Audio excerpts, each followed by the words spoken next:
ನದಿಗೆ ಮಣ್ಣೆಲ್ಲ ಹಾಕಿದರು, ಬ್ಲಾಕ್ ಮಾಡಿದರು ಆ ಸೈಡಿಂದ. ಮಿಶ್ರಿತ ನೀರಿನಿಂದಾಗಿ ಗೊತ್ತಿಲ್ಲ, ಆದರೂ ಆ ನೀರಿಂದಾಗಿ ಮೀನೆಲ್ಲ ತುಂಬ ಇಲ್ಲಿ ಹಾಳಾಗ್ತಾ ಉಂಟು.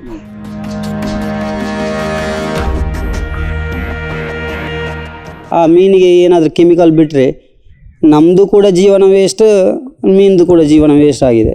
ಆ ಥರ ಆಗಿದೆ ನಮಗೆ ಸಮಸ್ಯೆ.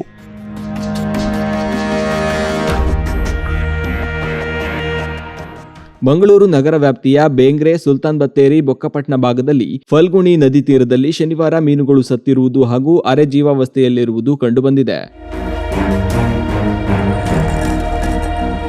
ಮುಂಜಾನೆ ದೋಣಿಯಲ್ಲಿ ಮೀನುಗಾರಿಕೆಗೆ ತೆರಳುವ ವೇಳೆ ಸ್ಥಳೀಯ ಮೀನುಗಾರರಿಗೆ ಮೀನು ಸತ್ತಿರುವುದು ಗಮನಕ್ಕೆ ಬಂದಿದೆ.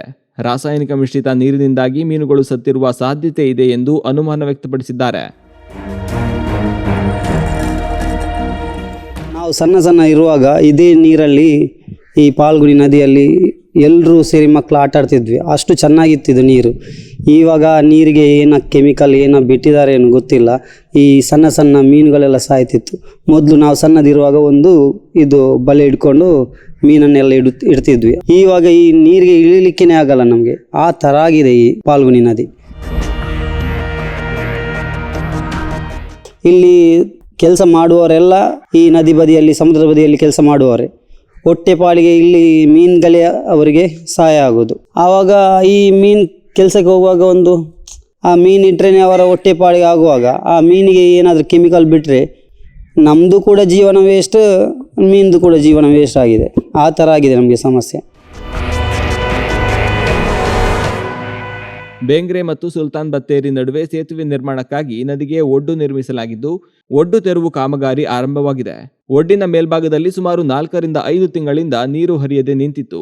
ಜೊತೆಗೆ ಬೇಸಿಗೆಯಲ್ಲಿ ಕೈಗಾರಿಕೆ, ರಾಜಕಾಲುವೆಗಳ ಕಲುಷಿತ ನೀರು, ಎಸ್ಟಿಪಿಯ ಕಲುಷಿತ ನೀರು ಕೂಡ ಇದಕ್ಕೆ ಸೇರ್ಪಡೆಗೊಂಡಿತು. ಈ ನಡುವೆ ಮಳೆಯಿಂದ ನದಿಯಲ್ಲಿ ನೀರು ಹರಿಯಲು ಆರಂಭವಾಗಿದ್ದು, ಮೀನುಗಳು ಸಿಹಿ ನೀರು ಬಂದ ಹಿನ್ನೆಲೆಯಲ್ಲಿ ಮೇಲಕ್ಕೆ ಬಂದಿದ್ದು, ಆದರೆ ರಾಸಾಯನಿಕ ಮಿಶ್ರಣವು ಇದ್ದುದರಿಂದ ಅವುಗಳಿಗೆ ಉಸಿರಾಡಲು ಸಾಧ್ಯವಾಗದೆ ಅರೆಜೀವಾವಸ್ಥೆ ತಲುಪಿ ಕೆಲವು ಸತ್ತಿವೆ ಎಂದು ಮೀನುಗಾರರು ತಿಳಿಸಿದ್ದಾರೆ.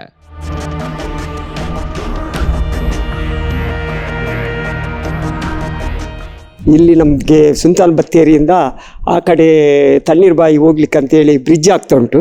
ಆ ಬ್ರಿಡ್ಜಿ ಹಾಕುವ ಮೊದಲು ಅಲ್ಲಿ ನದಿಗೆ ಮಣ್ಣೆಲ್ಲ ಹಾಕಿದರು, ಬ್ಲಾಕ್ ಮಾಡಿದರು ಆ ಸೈಡಿಂದ ಬ್ಲಾಕ್ ಮಾಡಿದ ಮೇಲೆ ಸಾಧಾರಣ 2 ತಿಂಗಳು ಕಳೀತು. ಈಗ ಈ ಬ್ರಿಡ್ಜಿನ ಬಲಬದಿಯಲ್ಲಿ ತುಂಬ ಮೀನು ಮತ್ತು ಅಲ್ಲಿದು ನೀರೆಲ್ಲ ಸ್ವಲ್ಪ ಹಾಳಾಯ್ತು ಅಂತೇಳಿ ಎಲ್ಲ ಹೇಳ್ತಿದ್ರು. ಹಾಗೆಯೇ ಅದಕ್ಕೆ ಕಂಪ್ಲೇಂಟ್ ಎಲ್ಲ ಮಾಡಿದರು ಅಲ್ಲಿಯ ಪರಿಸರದ ಜನ ಎಲ್ಲ.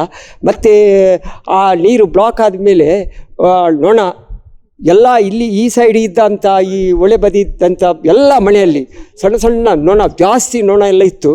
ಹಾಗೆಯೇ ಮೀನು ಆ ಟೈಮಲ್ಲಿಯೇ ಮೀನು ತುಂಬ ಅಲ್ಲಿ ಹಾಳಾಗಿತ್ತಂತೆ. ಆದರೆ ಈ ಸೈಡಿಂದ ಆ ಮೀನು ಏನೂ ಆಗಲಿಲ್ಲ. ಆದರೂ ಈಗ ತಾನೇ ನಿನ್ನೆ ಅಷ್ಟೇ ಓಪನ್ ಮಾಡಿದ್ದಾರೆ. ಈಗ ಬ್ರಿಡ್ಜ್ ಇದು ಮಣ್ಣು ಹಾಕಿದನ್ನು ಅದು ಕಬ್ಬಿಣದ ಬ್ರಿಡ್ಜನ್ನು ಮೇಲೆ ಮಾಡಿ ಕೆಳಗೆ ಮಣ್ಣು ಇದ್ದದನ್ನು ಓಪನ್ ಮಾಡಿದ್ದಾರೆ. ಓಪನ್ ಮಾಡಿದ ಕೂಡಲೇ ಮಿಶ್ರಿತ ನೀರಿನಿಂದಾಗಿ ಗೊತ್ತಿಲ್ಲ, ಆದರೂ ಆ ನೀರಿಂದಾಗಿ ಮೀನೆಲ್ಲ ತುಂಬ ಇಲ್ಲಿ ಹಾಳಾಗ್ತಾ ಉಂಟು. ಎಲ್ಲ ಮೇಲೆ ಎಲ್ಲ ಬರ್ತಾ ಇದೆ. ಆ ಹೊಯ್ಗೆ ಮೇಲೆಲ್ಲ ಎಲ್ಲ ಮೀನುಗಳ ರಾಶಿ ಇತ್ತು. ಕೆಲವು ಸತ್ತ ಮೀನಿತ್ತು, ಕೆಲವು ಅದು ಜೀವ ಸಹಿತ ಅರೆ ಜೀವದಲ್ಲಿ ಇದ್ದ ಮೀನನ್ನು ಕೂಡ ನಾವು ನೋಡಿದ್ದೇವೆ. ಹಾಗಾಗಿ ಅಷ್ಟು ಮೀನು ದೊಡ್ಡ ಮೀನು ಅಂದರೆ ಇರ್ಪೆ ಮತ್ತು ಇದು ಕ್ಯಾವಜಿ, ಕೆಲವು ಥರದ ಕಾಣೆ, ಹಲವು ಮೀನು, ಮತ್ತು ಇದು ಹೇಳ್ತೇವೆ ನಾವು ಅದೊಂದು ಮುಳ್ಳಿನ ಮೀನು, ಅದು ಕೂಡ ತುಂಬ ಮೀನು ಎಲ್ಲ ಮೇಲೆ ಬಿದ್ದು ಈಗ ಒಂದು ಅರೆ ಜೀವದಲ್ಲಿ ಇದ್ದಾಗೆ ಸಾಧಾರಣ ಮೀನು ಎಲ್ಲ ನಮಗೆ ನದಿಯಲ್ಲಿ ಕಾಣ್ತಾ ಉಂಟು. ಕಾರಣ ಅಂದರೆ ಇದು ಕೆಮಿಕಲ್, ಇದು ಫ್ಯಾಕ್ಟ್ರಿದೆಲ್ಲ ಕೆಮಿಕಲ್ ಎಲ್ಲ ಬರ್ತದೆ, ನೀರಲ್ಲಿ ಬರ್ತದೆ. ಅದೆಲ್ಲ ಈಗ ಇಲ್ಲಿಗೆ ಬರೋದು. ಅದು ಮೀನು ಆ ಕಡೆಯಿಂದ ಕೆಮಿಕಲ್ದು ಪವರ್ಗೆ ನಿಲ್ಲಿಕ್ಕೆ ಆಗೋದಿಲ್ಲ. ಆ ಕಡೆಯಿಂದ ಎಲ್ಲ ಇಲ್ಲಿ ಬರ್ತದೆ. ಇಲ್ಲಿ ಅಂದರೆ ಈಗ ನೀರು ಇಲ್ಲಿ ಇದು ಬ್ಲಾಕ್ ಮಾಡಿದ್ರಿಂದ ಈಗ ಕೆಮಿಕಲ್ದು ಪವರ್ ಎಷ್ಟು ಉಂಟು ಅಂತ ಗೊತ್ತಾಗ್ತದೆ. ಅದು ಫ್ಲೋ ಆಗ್ತಿದ್ರೆ ಅದು ಎಂತ ಸಹ ಗೊತ್ತಾಗುದಿಲ್ಲ ನಮಗೆ. ಇದು ಈಗಲ್ಲ, ಕೆಮಿಕಲ್ ಯಾವಾಗದಿಂದ ಬರ್ತಾ ಉಂಟು, ಫ್ಯಾಕ್ಟ್ರಿ ಆದ ಕೂಡಲೇ ಮತ್ತೆ ಅದು ಬರ್ತಾ ಇತ್ತು. ಅದು ಈಗ ಅಂದರೆ ಬ್ಲಾಕ್ ಆದ್ರಿಂದ ಮೀನಿಗೆ ಬ್ರೀದ್ ಮಾಡ್ಲಿಕ್ಕೆ ಆಗದೆ ಮೀನು ಮೇಲೆ ಬರ್ತದೆ.